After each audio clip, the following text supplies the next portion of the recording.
গত এক বছরে 496 জন সাংবাদিক হয়রানির শিকার হয়েছেন, 266 জনকে হত্যা মামলার আসামি করা হয়েছে এবং 3 জন নিহত হয়েছেন।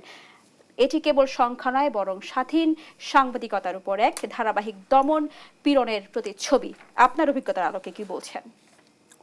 দেখুন,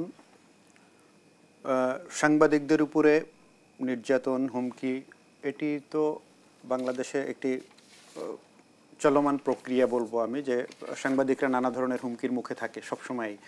তো এই হুমকিটি বিভিন্নভাবে বিভিন্ন জায়গা থেকে অযথা হয়রানি, মামলা খাওয়া, এই জিনিসগুলোকে আপনি কিভাবে না দেখুন, সেটাই আমি বলছি যে তো এক ধরনের সাংবাদিকরা তো একজন অনিশ্চয়তার মধ্যে থাকেই সবসময়। তারা কাজ করতে গেলে তারা যেহেতু সমাজের নানা ধরনের অসঙ্গতি নিয়ে কাজ করে, এখানে একটি ক্ষুব্ধ গ্রুপ তৈরি হয় যাদের বিরুদ্ধে নিউজগুলো আসে, যারা এই অন্যায়ের সাথে জড়িত, তারা সবসময় সাংবাদিকদেরকে বাঁকা চোখে দেখবে, এটাই তো স্বাভাবিক।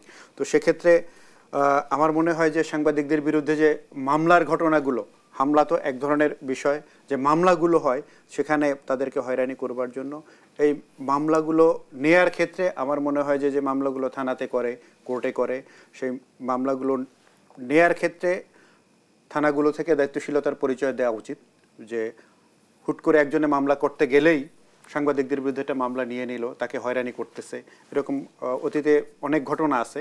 তো আপনারা দেখবেন যে আমরা সাইবার সিকিউরিটি অ্যাক্টের কথা যদি, ডিজিটাল নিরাপত্তা আইন, সাইবার সিকিউরিটি অ্যাক্ট, তো সেই আইনের কথা যদি ধরি, তখন সাংবাদিকদের বিরুদ্ধে কয়েক হাজার মামলা হয়েছে।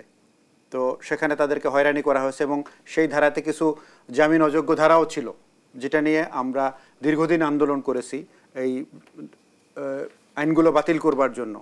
তো সেই ধারা এখনও যদি অব্যাহত থাকে সেটি দুঃখজনক। আমি বলবো যে সেটি দুঃখজনক। যে মামলার কথা বললেন আপনি, 496টি 266টি মামলা হয়েছে। তো এটি আমার মনে হয় যে এটি খতিয়ে দেখা দরকার সরকারকে।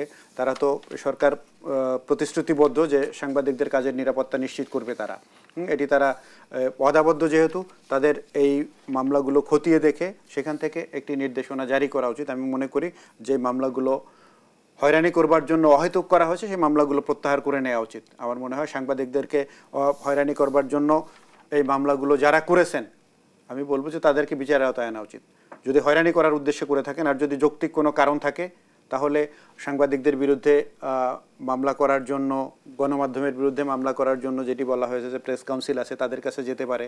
কোনো রিপোর্ট নিয়ে ক্ষুব্ধ হলে তার রিমেডি আছে, সেই পথে না গিয়ে যদি হয়রানি করার দিকে কেউ যদি চিন্তা করে, তো সেই জায়গা থেকে আমার মনে হয় তাদেরকে, সাংবাদিকদেরকে নিরাপত্তা দেওয়ার জন্য রাষ্ট্রের দায়িত্ব রয়েছে, সেই দায়িত্বটি রাষ্ট্র পালন করবে।